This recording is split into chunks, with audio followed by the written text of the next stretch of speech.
Hello friends, అందరికీ happy republic day. Okay, మనందరికీ కామన్గా వచ్చే డౌట్, అసలు ఇండిపెండెన్స్ డే అంటే ఏంటి? రిపబ్లిక్ డే అంటే ఏంటి? ఇండిపెండెన్స్ డే అంటే ఎంతోమంది స్వాతంత్ర యోధులు, ఒక సుభాష్ చంద్రబోస్, ఒక భగత్ సింగ్, ఒక గాంధీ ఇలాంటి వారు బ్రిటిష్ వారితో పోరాడి మనకు స్వాతంత్రం వచ్చేలా చేశారు.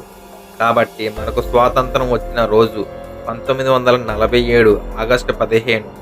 కాబట్టి ప్రతి సంవత్సరం ఆగస్టు 15న స్కూల్లో కానీ కాలేజీల్లో కానీ జాతీయ జెండాను ఎగరవేస్తాం. రిపబ్లిక్ డే అంటే చిన్నపిల్లలు అందరూ స్కూళ్ళకి వెళ్ళాలి, పెద్దవాళ్ళు ఎవరి పనులకు వాళ్ళు వెళ్ళాలి, పోలీసులు ప్రజలకు రక్షణగా ఉండాలి, రాజకీయ నాయకులు ప్రజల సమస్యలను పట్టించుకోవాలి, ఆర్మీ సైనికులు దేశ సరిహద్దుల్లో కాపలాగా ఉండాలి అని ఒక రూల్ పెట్టుకొని ఒక బుక్ని రచించాడు అంబేద్కర్.